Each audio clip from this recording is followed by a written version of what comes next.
الشيطان الرجيم من همزه ونفخه ونفثه بسم الله الرحمن الرحيم ولتكملوا العدة ولتكبروا الله على ما هداكم ولعلكم تشكرون رب اشرح لي صدري ويسر لي أمري واحلل عقدة من لساني يفقهوا قولي رب زدني علما۔ حضرات،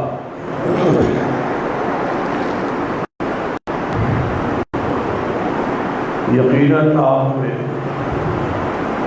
بہت سارے ایسے لوگ موجود ہیں جنہوں نے ماہ رمضان کے روزوں کو رکھا۔ آج ان کے لیے حکم ہے وَلِتُكْمِلُوا الْعِدَّةَ وَلِتُكَبِّرُوا اللَّهَ عَلَى مَا هَدَاكُمْ، کہ ان کی گنتی پوری ہو چکی، انہوں نے ماہ رمضان کے روزے رکھ لیے۔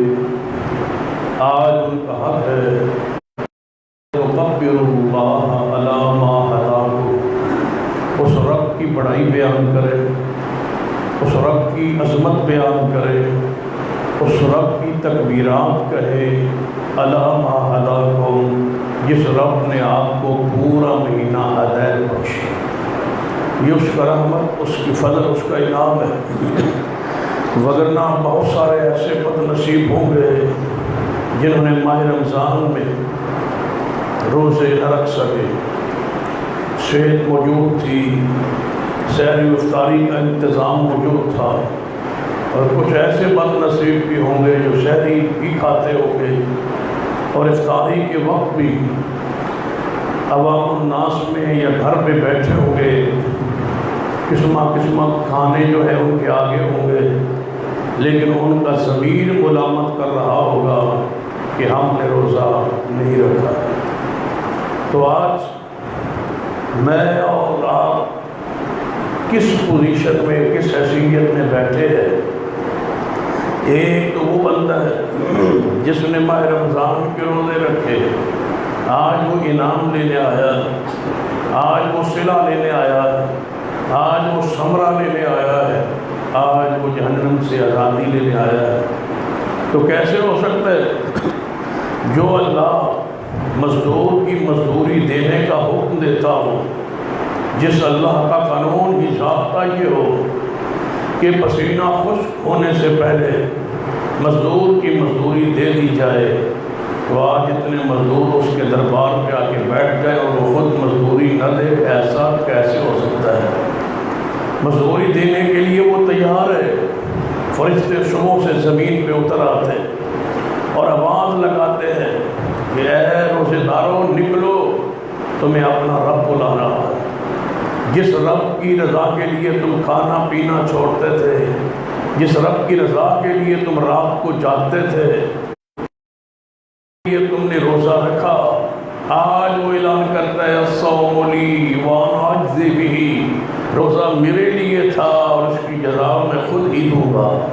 تو آج جزا لینے کا دن ہے، انعام لینے کا دن ہے، مغفرت لینے کا دن ہے، مزدوری ہمیں چاہیے، اور آج مزدوری پیسوں مال دولت کی صورت میں نہیں، جہنم کی آزادی کی صورت میں، یہ ہم لینے کے لیے یہاں موجود ہے۔ اور وہ لوگ جنہوں نے روزے نہیں رکھے اور جنہوں نے رکھے ہیں، دونوں اپنے ذرا گریبانوں میں جانیں کہ ہم کس حیثیت سے بیٹھے۔ نبی رحمت جناب محمد رسول اللہ صلی اللہ علیہ وسلم کی حدیث ہے، صحیح ابن خزیمہ میں، سیدنا ابو ہریرہ رضی اللہ تعالیٰ عنہ اس حدیث کے راوی ہے، اور آپ جانتے ہیں سیدنا ابو ہریرہ سب سے بڑے محدث ہیں جنہوں نے نبی علیہ السلام کی حدیث کو جمع کیا، حفظ کیا، جن کے سینے اور دماغ میں حدیث کا جمع ہونا معجزہ رسول تھا، دعائے رسول تھی کہ ان کو میری حدیث نہ بھولا کرے۔ سیدنا ابو ہریرہ فرمایا کرتے تھے جب سے یہ دعائے رسول ہو گئی اس کے بعد مجھے کبھی حدیث رسول کے الفاظ نہیں بھولے۔ تو یہ رسول رسول رحمت کے دین کی شریعت کا معجزہ تھے سیدنا ابو ہریرہ رضی اللہ تعالیٰ عنہ۔ سیدنا ابو ہریرہ کا اور بھی ایک مقام اور شان ہے جو کسی خال صحابی کو حاصل ہے۔ وہ مقام، وہ عظمت، وہ نبی علیہ السلام کی حدیث جو سیدنا ابو ہریرہ کو خاص مقام حاصل ہے کہ سیدنا ابو ہریرہ کے لیے رسول رحمت صلی اللہ علیہ وسلم نے دعا کی تھی، اے اللہ قیامت تک جو مومن آئے، مرد ہو یا عورت ہو، اس کے دل میں ابو ہریرہ کی محبت کو ڈال دینا۔ یہ دعائے رسول ہے۔ پوری دنیا میں جہاں بھی مسلمان بستے ہیں وہ سیدنا ابو ہریرہ سے محبت کرتے ہیں، یہ دعائے رسول ہے۔ اور میں تحدیث نعمت کے طور پر کہتا ہوں، اور عید کے اجتماع میں اتنے سینکڑوں احباب کی موجودگی میں کہتا ہوں کہ رب کی زمین پر سب سے زیادہ ابو ہریرہ سے محبت آل الحدیث کرتے ہیں، محبت عقیدت پیار ان سے رکھتے ہیں۔ یہ ہماری عقیدت ہے، یہ ہمارا ایمان ہے۔ سیدنا ابو ہریرہ ایک حدیث بیان کرتے ہیں، اسی حدیث پر ہی اپنی گفتگو کو ختم کر دوں گا۔ صحیح ابن خزامہ کے اندر یہ حدیث موجود ہے۔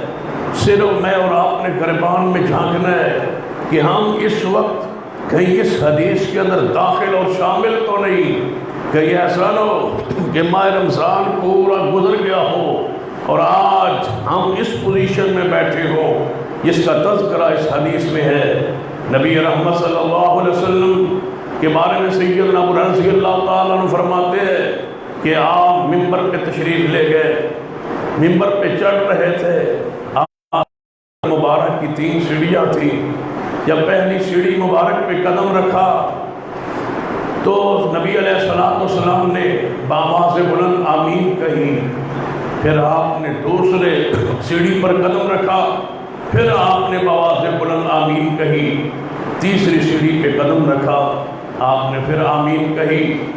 بعد از خطبہ صحابہ کرام نے عرض کیا، یا رسول اللہ صلی اللہ علیہ وسلم، آپ آج خلاف معمول جب آپ ممبر پہ چڑھتے جا رہے تھے آمین آمین آمین کہتے جا رہے تھے، اس کی کیا وجہ ہے؟ اس پر جانتے ہو نبی علیہ السلام آخری سیڑھی پہ کھڑے ہو کے خطبہ ارشاد فرمایا کرتے تھے۔ جب نبی علیہ السلام دنیا سے تشریف لے گئے تو سیدنا صدیق رضی اللہ تعالیٰ عنہ ایک سیڑھی کو چھوڑ کے نیچے والی سیڑھی پہ تشریف لائے اور خطبہ شروع کیا۔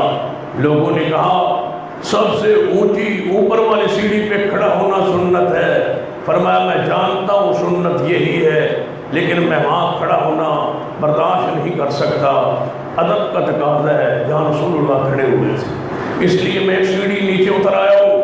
سیدنا عمر کا زمانہ خلافت آیا، آپ اس سیڑھی پر خطبہ دینے لگے جس سیڑھی پر ہم آج خطبہ کرام خطبہ دیتے ہیں۔ پوچھا گیا عمر آپ نیچے والی سیڑھی پہ کیوں آ گئے؟ فرمایا اس لیے کہ جس سیڑھی پر رسول اللہ صدیق کھڑے رہے، ادب کا تقاضا ہے کہ میں اس سے ذرا نیچے کھڑا ہوں، اتنی شان ان کی ہے، اتنی شان عمر کی تو نہیں ہے، لہذا میں نیچے کھڑا ہوتا ہوں۔ سیدنا عثمان کی خلافت کا زمانہ آیا، آپ نے سوچا میں کیا کروں، تو آپ نے بجائے نیچے سیڑھی بنوانے کے آخری سیڑھی پہ جا چڑھے اور خطبہ ارشاد فرمایا لوگوں دل میرا بھی یہی تھا، ادب کا تقاضا یہی تھا کہ میں سیڑھی نیچے بنا لیتا، لیکن اگر میرے بعد آنے والا پھر اور نیچے بناتا حتیٰ کہ زمین کھودنا پڑتی، لہذا ادب اپنی جگہ لیکن میں وہاں کھڑا ہو کے خطبہ دیتا ہوں جہاں محمد مصطفیٰ نے دیا تھا، تاکہ امت کے لیے یہ حرج اور تکلیف نہ ہو۔ تو سیدنا ابو ہریرہ فرماتے ہیں نبی علیہ السلام ممبر پہ چڑھ رہے تھے اور آمین آمین آمین کہہ رہے تھے۔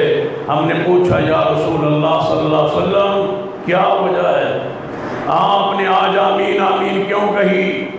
سنیے جبریل علیہ السلام کے بارے میں رسول اللہ فرماتے ہیں ابو ہریرہ میرے پاس جبریل آ گئے تھے اور جبریل علیہ السلام نے دعائیں کی تھی 3 اور میں نے ان دعاؤں پہ آمین کہی۔ دعا کون سن رہا تھا؟ محمد صلی اللہ علیہ وسلم۔ صحابہ جبریل کی آواز نہیں سن رہے تھے، صرف نبی علیہ السلام کی آمین آمین کی آواز سنتے گئے۔ اس حدیث سے یہی ثابت ہوتا ہے کہ جب امام بابا سے بلند دعا کرے گا تو سننے والے بابا سے بلند آمین کہیں گے، کیونکہ آمین کی یہ لذت اور مقام اور روحانیت ہے کہ نبی علیہ السلام نے فرمایا جب تم زمین پر آمین کہتے ہو فرشتے آسمان پر آمین کہتے ہیں، جس کی آمین فرشتوں سے مل گئی میں محمد زمانہ دیتا ہوں اللہ اس بندے کے پچھلے سارے گناہ کو معاف کر دے گا۔ اس لیے کہ اس کی نماز فرشتوں جیسی ہے، اس کی آمین فرشتوں جیسی ہے۔ تو ذرا غور کیجئے، نبی علیہ السلام اونچی آواز سے آمین کہی تو آج بھی ہم اس سنت کو زندہ کیے ہوئے ہیں، اور ہمارے سوائے سنت پر کوئی عامل نہیں ہے۔ پوری دنیا میں جہاں بھی اہل حدیث کا ایک فرد بھی زندہ ہے، وہ جب بھی نماز پڑھتا ہے بابا سے بلند جہری نماز کی جہری لغت میں اونچی آواز سے آمین کہتا ہے تاکہ محمد مصطفیٰ کی یہ سنت قائم رہے، محفوظ رہے۔ اور یہ صحیح البخاری کی کئی روایات موجود ہے، احادیث موجود ہے۔ سیدنا ابو ہریرہ رضی اللہ عنہ فرماتے ہیں نبی علیہ السلام نے فرمایا میرے صحابہ جب میں ممبر پہ چڑھ رہا تھا میرے پاس جبریل آئے، انہوں نے دعا کی۔ دعا کون کر رہا ہے؟ جبریل۔ جبریل کو بھیجا کس نے ہے؟ رب نے۔ جاؤ آج ایک سپیشل دعا کر کے آؤ اور میرا مصطفیٰ اس دعا پر آمین کی مہر لگا دے۔ اب ذرا تصور لائیے کے اندر یہ بات لائیے، دعا کرنے والا جبریل ہو، بھیجنے والا رب جلیل ہو، اور آمین کہنے والے محمد مصطفیٰ ہوں، اس دعا کی حیثیت کتنی اعلیٰ، وہ دعا کتنی عظیم ہوگی۔ اگر کسی کے حق میں ہے تو وہ تر گیا، بخشا گیا، اور اگر کسی کے خلاف ہے تو وہ ہلاک، تباہ و برباد ہو گیا۔ اب سن لیجئے وہ دعا تین تھی اور تین مرتبہ آمین آمین آمین مصطفیٰ تھی۔ اب الفاظ سنیے، نبی علیہ السلام نے فرمایا میرے صحابہ جب پہلی سیڑھی پہ میں نے قدم رکھا تو میرے پاس جبریل آئے اور انہوں نے کہا اس شخص کا ناک خاک میں مل جائے، اس بندے کی کبھی ناک بلند نہ ہو۔ جو بھی کام کرتے ہو ناک کے لیے کرتے ہو نا، خوشیاں غمیاں ساریاں سجاتے ہو کہ میری ناک رہ جائے برادری میں، رسول اللہ فرماتے ہیں اس کی ناک کبھی نہ رہے، وہ دنیا اور آخرت میں ذلیل ہو جائے، وہ دنیا اور آخرت میں رسوا ہو جائے، ہمیشہ وہ ذلیل رہے، بے عزت رہے، توہین والا رہے، ہمیشہ وہ برباد رہے، ہلاک رہے وہ شخص۔ کون کہہ رہا ہے؟ جبریل رحمت للعالمین اس پر کہہ رہے ہیں آمین۔ وہ کون سا شخص ہے؟ فرمایا جس کی زندگی میں ماہ رمضان آ جائے اور وہ رب کو راضی کر کے جنت کا حقدار نہ بنے تو وہ ہمیشہ ناک اس رگڑتا رہے، وہ ذلیل ہو جائے وہ شخص۔ کون کہہ رہا ہے؟ جبریل۔ محمد مصطفیٰ فرما رہے آمین ایسا ہی ہو۔ اب بتاؤ کہاں کھڑے ہو؟ روزہ چھوڑ کے کہتے ہو ناک بلند ہو جائے، صحت بلند ہو جائے، عزت میری بلند ہو جائے۔ کیسے ہو سکتی ہے؟ جس نے رمضان رب کے مہمان کا حیا نہیں کیا، کس منہ سے وہ عید پڑھنے آیا ہے، کس طرح وہ مسلمانوں کی جماعت میں بیٹھا ہے، کس طرح وہ دعا کی مجلس میں بیٹھا ہے۔ یہ قوم تو ابھی ہاتھ اٹھانے والی ہے رب کے سامنے۔ جس نے روزے نہیں رکھے وہ کس منہ سے بیٹھا ہے کہ صحت بھی ہے، مال بھی ہے، دولت بھی ہے، وجود بھی ہے، سب کچھ موجود تھا، روزے نہیں رکھ سکا۔ تو بتاؤ مسلمانوں کے ساتھ مل کے افطاری اور سحریوں میں تو موجود رہا لیکن روزہ نہیں رکھا، تو آج اس لائق نہیں ہے کہ وہ کس کو دھوکہ دیتا رہا، برادری کو، قوم کو، اہل محلہ کو، جماعت کو، ہمیں۔ اب یہاں تم سارے اللہ کے سامنے بالکل اللہ تمہارے حالات کو جانتا ہے، خفیہ بھی ظاہری بھی۔ اب رب کے سامنے مزدوری لینے کے لیے ان بندوں میں کیسے بیٹھتے ہو جس نے مزدوری کی ہی نہیں؟ کس طرح مانگو گے؟ کس طرح ہاتھ اٹھاؤ گے؟ کس طرح ندامت اختیار کرو گے؟ کیا اس پورے روزے داروں کی دعا کے رد کا ذریعہ بھی تم بنو گے؟ کس منہ سے اس کے سامنے بیٹھے ہو؟ جو مزدوری پہ نہ آیا ہو اس کا حق ہے کہ مزدوری لینے والی صف میں شامل نہ ہو، پیچھے ہٹ جائے کہ میں اس لائق نہیں ہوں کہ اس کے دربار میں کہوں کہ اللہ مجھے بھی معاف کر دے، مجھے بھی جہنم سے دور کر دے۔ اس طرح یہ مزدوری لینے آیا، میں بھی آیا ہوں، کس منہ سے آئے ہو؟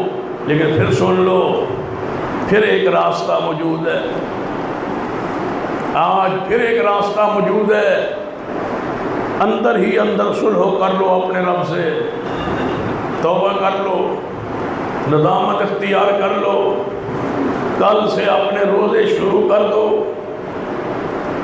فرضی روزے رہ گئے آپ رکھو، توبہ کرو، یا اللہ میں غلطی پہ رہا، سستی پہ رہا۔ جانتے ہو وہ واقعہ کہ موسیٰ علیہ السلام بارش کے لیے دعا کر رہے تھے، آواز آئی تھی موسیٰ بارش تو دینے کو جی چاہ رہا ہے لیکن آپ کی صفوں میں ایک مشرک ہے، اس مشرک بدعقیدہ تمہارے ساتھ کھڑا ہے اس جماعت میں، اس کو باہر نکال دو تو بارش ہو جائے گی، اور اگر اندر کھڑا رہے گا تو بارش نہیں ہوگی۔ تو موسیٰ علیہ السلام نے فرمایا اے لوگو، اے میرے ساتھیو، تم میں سے ایک مشرک ہے وہ نکل جائے، اللہ بارش دینا چاہتا ہے، ارادہ ہے رحمت کرنے کا، لیکن ایک مشرک بدعقیدہ بندے کی وجہ سے پوری قوم پیاس سے مر رہی ہے، وہ نکل جائے۔ تو مشرک نے پتہ کیا کہا یا اللہ اب میں نکلوں گا تو پوری قوم کو پتہ چلے گا میری وجہ سے ساری دنیا پیاسی تھی، پوری دنیا میں ذلیل ہو جاؤں گا، اگر آج صلح کر لے تو راضی ہو جائے، وعدہ کرتا ہوں شرک نہیں کروں گا۔ اندر ہی اندر بات ہو گئی، معافی مل گئی، بادل چڑھائے، بارش شروع ہو گئی، قوم پکار اٹھی موسیٰ تم تو کہہ رہے تھے بندہ نکلے گا تب بارش ہوگی، نبی کی بات تو معصوم ہوتی ہے، آپ نے یہ کیا کیا؟ بندہ نکلا نہیں، بارش ہوئی نہیں۔ موسیٰ علیہ السلام نے فرمایا یا اللہ لوگ میرا مذاق اڑائیں گے، وہ بندہ بتا دے۔ فرمایا موسیٰ میرا اس کے ساتھ صلح ہو گئی، میں راضی ہو گیا، یا اللہ بتا دے وہ ہے کون؟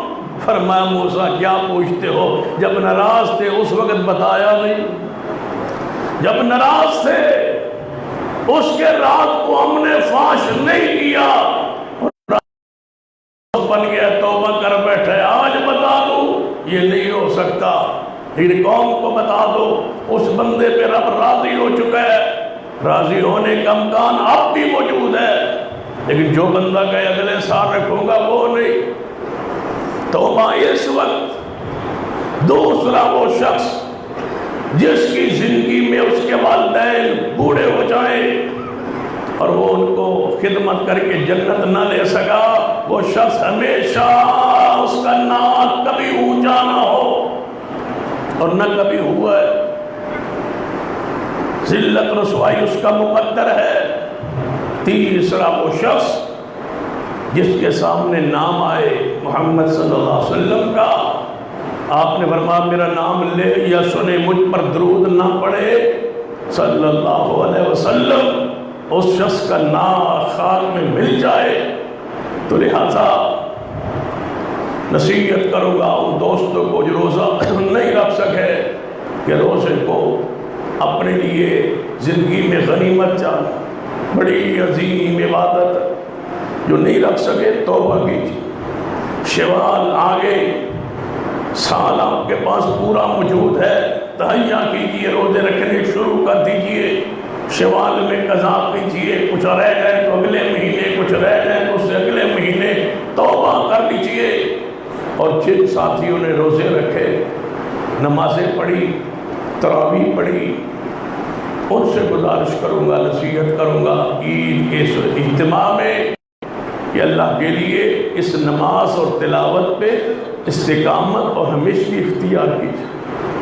آج ہی پتہ لگ رہا تھا فجر کی نماز میں کہ شیطان کھل گیا ہے، 3-4 صفوں پر وہ جو 8 یا 10 صفیں ہوتی تھیں، پہلی رات ہی 4 صفوں پر آ گئی، اور اگلی جو فجر آ رہی ہے وہی آئے گا جس پہ اللہ رحم کرے۔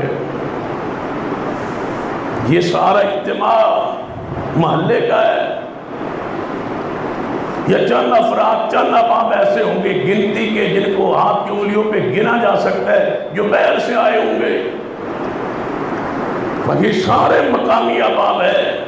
تو ہم کہتے ہیں اتنی بڑی مسجد جو ہے یہ بہت بڑی ہے، میں کہتا ہوں یہ مسجد آج بھی چھوٹی ہے اگر پورے محلے کے لوگ نمازی بن۔ ہماری وجہ سے یہ بڑی ہے کہ ہم آتے نہیں، پھر اتنے بڑے برتن میں تھوڑا سا پانی، تھوڑے سے بندے، ایک دو صفحے ہوں گی کل کی فجر میں، دنیا کس کا ماتم کرے گی اور کس طرح روئے گی، کس طرح رحمت برسے، کس طرح یہ کرونا کی وبا ہم سے دور ہو جائے۔ ہم تو بے نماز ہیں۔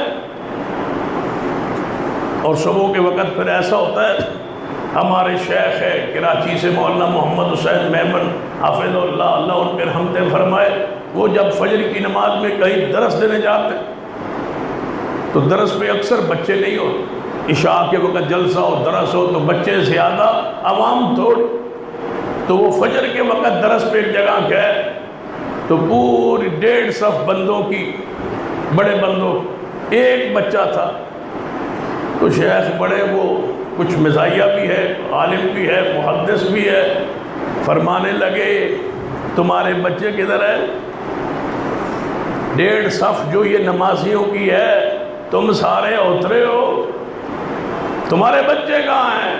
بے اولاد ہو تم؟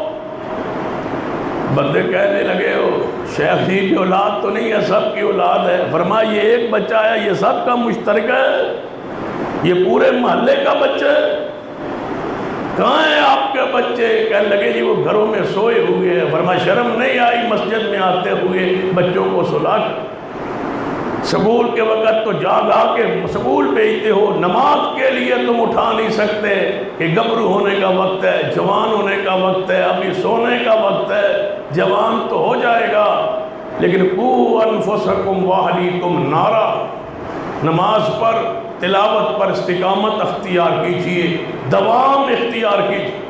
جس نے رمضان میں شیطان بند ہونے کی وجہ سے نمازیں پڑھی اور آج وہ نمازوں کو چھوڑ دے تو گویا اس کے سارا رمضان ضائع، کوئی قبول نہیں ہوگا اگر آئندہ نماز نہیں پڑھے گا۔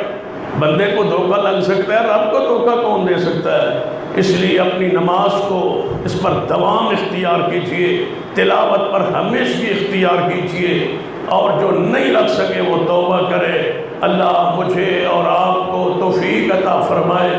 وہ لوگ جو عید کی نماز سے رہ جائیں، نبی اکرم صلی اللہ علیہ وسلم کے صحابہ کا طریقہ صحیح البخاری میں موجود ہے کہ وہ اپنی الگ نماز بعد میں جس طرح سنتوں کی بعد میں قضا ہوتی ہے، وہ اپنی 2 رکعت اسی طرح جس طرح جماعت ہوئی ہے اس طرح وہ اپنی 2 رکعت بعد میں نماز پڑھ سکتے ہیں، مکمل کر سکتے ہیں۔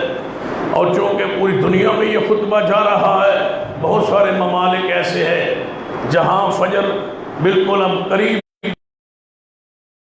کا وقت ہے اور عید کا جو ہے کہیں جناب 6 کا وقت ہے، کہیں 5 کا وقت ہے، کہیں گھنٹے کا 2 گھنٹے کا فرق ہے، جنہیں ابھی عید ہونا باقی ہے۔ تو بہت سارے لوگ رات کو تسلسل کے ساتھ فون پہ پوچھ رہے تھے اور لائیو بھی کافی دوستوں کے میسج آ رہے تھے، تو میں نے رات میں پیغام ریکارڈ کروایا، اس کو دوبارہ دہرا دیتا ہوں کیونکہ ایک دیوبند مکتبہ فکر کے عالم ہے مفتی طارق مسعود صاحب، انہوں نے فتویٰ دیا ہے کہ گھر میں عید کی نماز نہیں ہو سکتی، جہاں کرفیو ہے وہاں عید نہ پڑھی جائے، اگر کوئی پڑھے گا تو گناہ گار ہوگا۔ یہ پہلی نماز ہے جس کو پڑھنے سے بندہ گناہ گار ہوتا ہے۔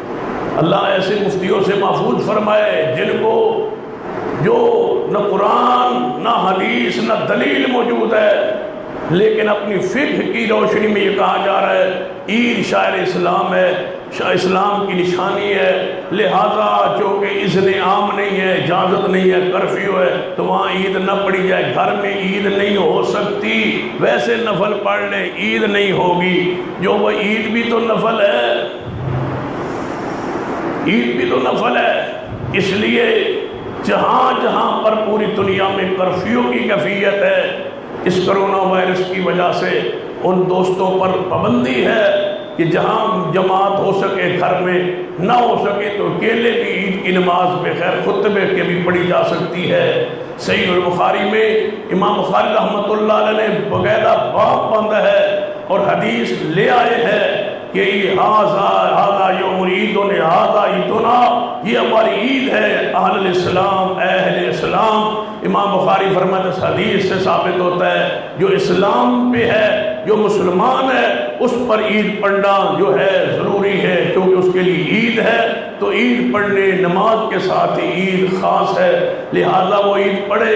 حضرت انس بن مالک رضی اللہ عنہ اپنے غلام ابن ابی عتبہ کو یہ کہا تھا کہ جاؤ میرے گھر والوں کو، میرے بچوں کو ڈیرے پر گھر میں جا کے عید کی نماز پڑھاؤ۔ انہوں نے زاویہ ڈیرے پر جا کے ان کے بیوی بچوں کو عید کی نماز پڑھائی۔ یہ صحیح البخاری میں موجود ہے۔ امام اکرمہ رحمۃ اللہ علیہ فرماتے ہیں بستی ہو یا شہر ہو یا گھر ہو، جہاں بھی عید کا موقع آ جائے اور جماعت وہاں موجود نہ ہو تو عید پڑھی جا سکتی ہے۔ اور امام عطا بن ابی رباح فرماتے ہیں یہ قول بھی صحیح البخاری میں موجود ہے کہ عید کی نماز جس کی رہ جائے وہ الگ گھر میں اپنی 2 رکعت پڑھ لے، کیونکہ یہ کرفیو کا سماں ہے اور کرونا وائرس کی وجہ سے دنیا پابند ہے۔ تو ہر گھر پر جہاں جہاں مسلمان ہیں وہ عید کی نماز اکیلے پڑھیں، 2-4 بندوں کو ملا کے پڑھیں، خطبے کے ساتھ پڑھیں، خطبے کے بغیر پڑھیں، لیکن عید کی 2 رکعت پڑھنا مسنون ہے، سنت ہے، صحابہ کے طریقے سے ثابت ہے، صحیح البخاری میں موجود ہے۔ جو شرط فقہ حنفی نے لگائی ہے وہ ساری شرکیں اور شرطیں نہ قرآن سے ثابت ہے نہ حدیث سے ثابت ہے کہ شہر ہونا چاہیے، حکومت کی اجازت ہونی چاہیے، تب عید ہو سکتی ہے، مگر عید نہیں ہو سکتی۔ یہ ساری شرائط باطل ہے۔ عید کی نماز پڑھی جائے، اس نماز کو ضائع نہ کیا جائے۔ اللہ مجھے اور آپ کو توفیق عطا فرمائے۔ اور آخر میں صدقے کی درخواست کروں گا اس واسطے کہ سرور کائنات محمد رسول اللہ صلی اللہ علیہ وسلم جب عید کی نماز پڑھاتے تو صحابہ کو صدقے کا حکم دیتے، اور صدقے کی درخواست میں اس حدیث کی روشنی میں کر رہا ہوں، اور پھر عورتوں تک آواز نہ جاتی تو نبی علیہ السلام بلال کو ساتھ لے کے عورتوں کے اجتماع کے جا کے دوبارہ خطبہ دیتے اور عورتوں کو صدقے کا کہتے کہ عورتوں صدقہ دو، اس لیے کہ میں نے تمہیں جہنم میں زیادہ دیکھا ہے، اس جہنم سے بچنے کا واحد راستہ عورتوں تمہارے پاس صدقہ ہے، صدقہ ہے۔ امام عطا رحمۃ اللہ علیہ سے پوچھا گیا، اس حدیث کے راوی ہے، کہ یہ کیا صدقۃ الفطر کے بارے میں رسول اللہ فرماتے تھے عید الفطر پر کہ صدقۃ الفطر ادا کرو، پھر عورتوں کے پاس جا کے فرمایا نہیں، وہ تو عید کی نماز سے پہلے ہے۔ نبی علیہ السلام اس کے علاوہ صدقے کا کہا کرتے تھے۔ تو آپ کی سنت کے مطابق میں نے صدقے کے لیے آپ کو کہہ دیا ہے، اس سنت پہ عمل کرنا، اس حدیث پر عمل کرنا مجھ پر اور آپ پر فرض ہے۔ جاتے ہوئے آپ صدقہ و خیرات کر کے جائیں گے تاکہ اس سے ہم راشن لے کے محلے کے غرباء و یتامہ میں، مساکین میں، مستحقین تک اس کو ہم پہنچا دیں۔ آپ اس پہ صدقہ کریں گے تاکہ اس سنت پر عمل ہو جائے، اس حدیث پر عمل ہو جائے۔ اللہ مجھے اور آپ کو توفیق عطا فرمائے۔ اقول قولی ھذا واستغفر اللہ لی ولکم ولسائر المسلمین وآخر دعوانا الحمد للہ رب العالمین۔ ایسے تلے کر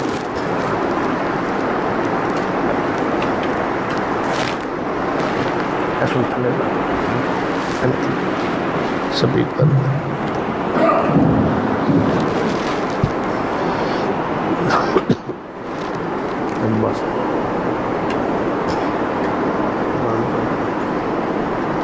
ٹھیک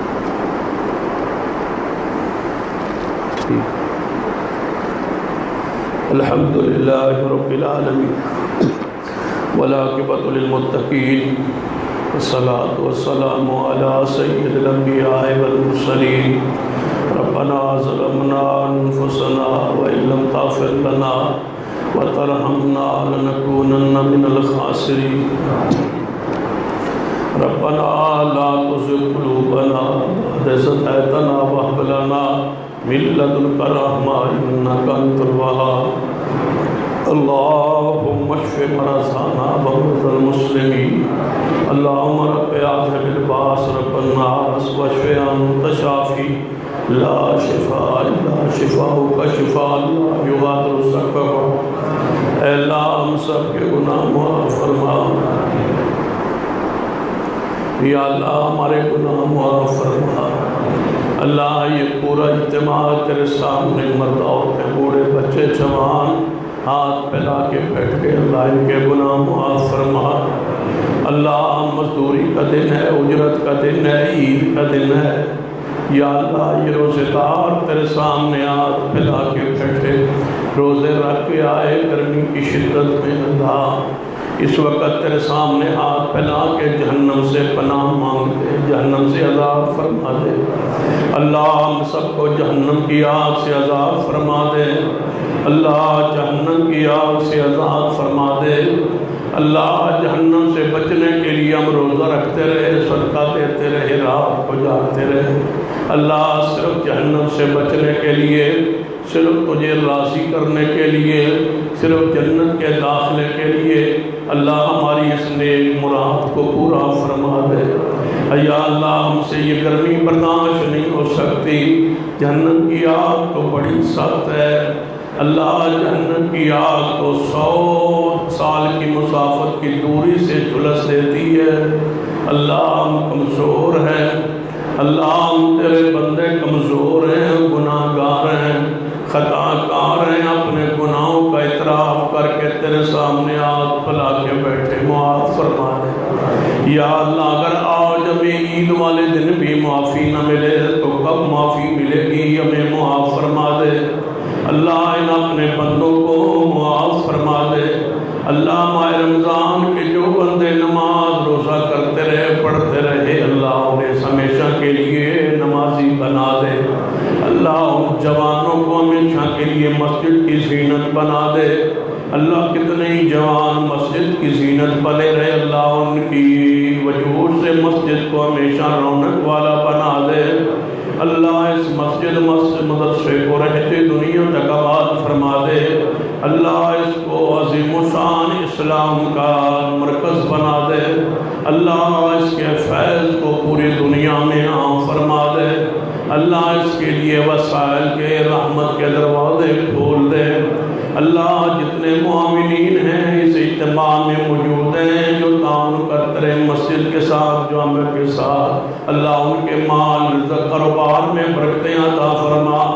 اللہ انہیں چھوڑ نہ دے، اللہ ان کی ہر ضرورت لوڑ پوری فرما دے۔ اللہ ہماری ہر جائے ضرورت کو پورا فرما دے۔ یا اللہ بے اولادوں کو نیک اولاد عطا فرما۔ اللہ کتنے ہی تیرے بندے بے اولاد ہیں، انہیں نیک اولاد۔ اللہ ہمارے بھائی رضوان صاحب، بھائی عمر صاحب، بھائی امجد صاحب، اللہ بیٹے سے معلوم ہے، انہیں نیک بیٹے عطا فرما۔ اللہ نے اولاد سے نواز دے۔ اللہ جو بھی بھائی اور جو بہنیں سے اجتماع میں بے اولاد ہیں اور ہاتھ پھیلا کے بیٹھے، اللہ نے بے اولادوں کو اولاد عطا فرما۔ اللہ ان کی دل کی نیک آسان کو پورا فرما۔ اے اللہ ہمارے گناہ معاف فرما کے، ہماری غلطیوں سے درگزر فرما کے اپنے عرش کا سایہ عطا فرما۔ اللہ ہم سب کو اپنے عرش کا سایہ عطا فرما۔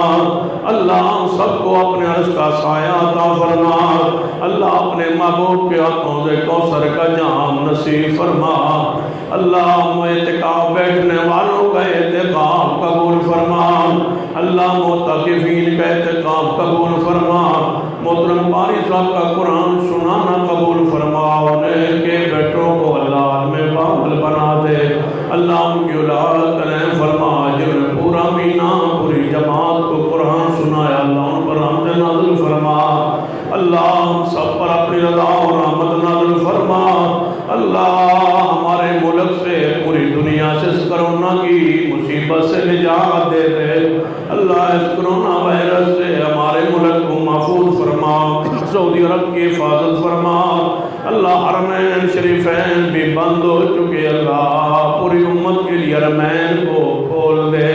اللہ حرمین شریفین کی حاضری و زیارت دیدار نصیب فرما اللہ ان سارے اپنے بندوں کو حرمین کی زیارت نصیب فرما مکہ و مدینہ کی زیارت نصیب فرما اللہ تو وسائل کا محتاج نہیں ہے ہمیں مکہ و مدینہ کی زیارت نصیب فرما اللہ اس وائرس سے جو بھی معاہدین فوت ہو گئے شہید ہو گئے اللہ ان کے جنت میں درجات بلند فرما جو بیماری میں اللہ اپنی رحمت سے شفا عطا فرما اللہ جتنے بھی ہمارے دوست ساتھی بیمار ہیں شفا عطا فرما اللہ جن کے عزیز و اقارب دوست بیمار ہیں اپنی رحمت سے شفا عطا فرما اللہ جن کی بیوی بچے والدین بیمار ہیں شفا جن کے والدین فوت ہو چکے ان کے جنت میں درجات بلند فرما اللہ کتنے ہمارے جماعتی ساتھی بزرگ فوت ہو چکے اللہ ان پر اپنی رحمت نازل فرما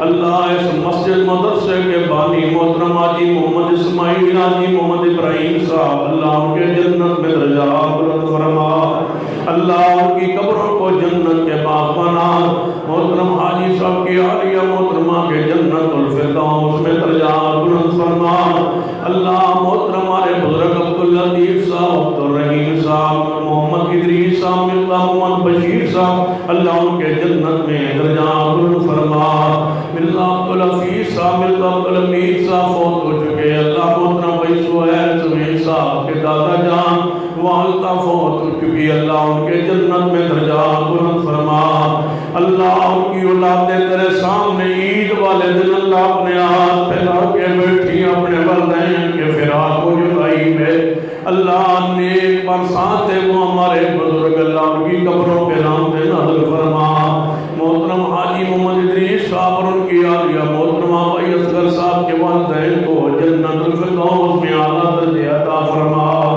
اللہ شمس الدین صاحب فوت ہوئے اللہ محترم بیرتا صاحب فوت ہوئے علی کمیر صاحب اللہ ان کے جنت میں درجات بلند فرما ہمارے جامع کے بانی محترم حاجی محمد شریف صاحب اللہ ان کے جنت میں درجات بلند فرما دے اللہ اپنی رحمت سے ان کے جنت میں درجات بلند فرما دے محترم بھائی عمر صاحب کے والد محترم بھائی عاصم صاحب کے والد محترم اللہ انہیں جنت الفردوس عطا فرما ہماری مسجد کے پہلی سب کے نمازی ماسٹر عبدالعزیز صاحب ان کے بیٹے نسیم صاحب اللہ ان کے جنت میں درجات بلند فرما دے اللہ ان پر اپنی رحمت نازل فرما دے محترم محمد بشیر گجر صاحب ان کی ہمشیرہ محترمہ فوت ہوئی اللہ ان کے جنت میں درجات بلند فرما اللہ محترم حاجی محمد اسلم صاحب سیٹ محمد شفیع صاحب ان کا بیٹا راشد اللہ ان سب کو جنت الفردوس میں اعلیٰ مقام عطا فرما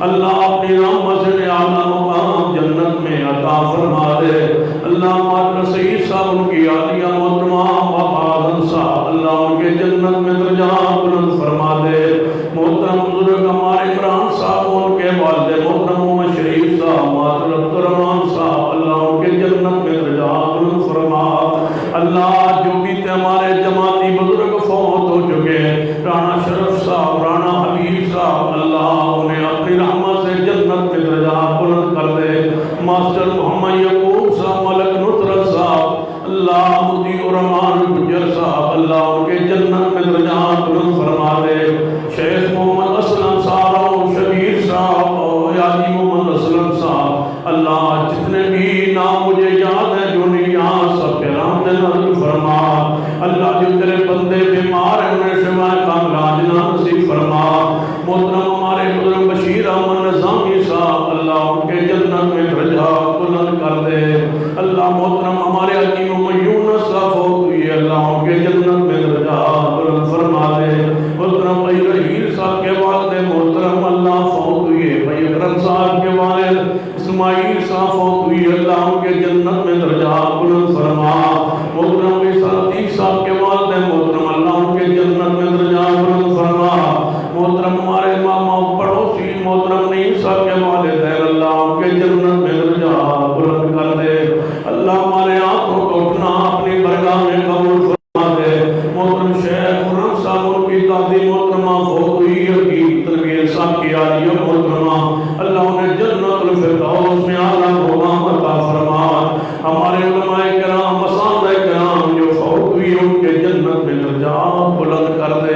اللہ ہم پر اپنی رضا نازل فرما دے، اللہ ہم پر راضی ہو جا، اللہ ہم پر راضی ہو جا، اللہ ہم پر راضی ہو جا، اللہ ہم تیرے رب ہونے پر راضی ہیں، تو ہم پہ بھی راضی ہو جا، اللہ ہم راضی ہیں اس بات پر تو ہی ہمارا رب ہے، تو ہی ہمارا مشکل کشا ہے، اللہ تو بھی ہم پہ راضی ہو کے ہمارے گناہ معاف فرما، ہم فقیر ہیں، محتاج ہیں، گناہگار ہیں، تو بخشنے والا مہربان ہے، معاف فرما، اللہ تو معاف کرنے والا مہربان ہے، معاف فرما، ہمارے گناہوں کی طرف نہ دیکھ، اپنی رحمت سے ہمارے گناہ معاف فرما، ہمارے گناہوں سے تیری رحمت کہیں وسیع ہے، اللہ ہمیں معاف فرما دے، اللہ اپنی رحمت سے ہماری غلطیوں سے درگزر فرما دے، اللہ ہماری بچوں کو، بیویوں کو ہماری آنکھوں کی ٹھنڈک بنا دے، اللہ ہماری بچیوں کے جتنے معاملات ہیں اللہ انہیں معاملات بہتر فرما دے، اللہ جتنی بہنیں بیٹیاں اپنے گھریلو معاملات میں پریشان ہیں اللہ انہیں اپنے گھروں میں سکون عطا فرما، رشتوں میں معاملات میں پریشان ہیں اللہ ان کے لیے آسانیاں پیدا فرما، اللہ ہمارے بچوں کو نمازی بنا، اللہ ہماری اولادوں کو نمازی بنا، اللہ ہمارے بھائیوں کو نمازی بنا، ہماری بہنوں بیٹیوں کو نمازی بنا، اللہ ان مزدوروں کو مزدوری عطا کر دے، اللہ تیرے دروازے سے خالی واپس چلے گئے ہمارا کوئی دروازہ نہیں، اللہ رحمت فرما، ربنا تقبل منا انک انت السمیع العلیم، وصلی اللہ تعالی علی رسول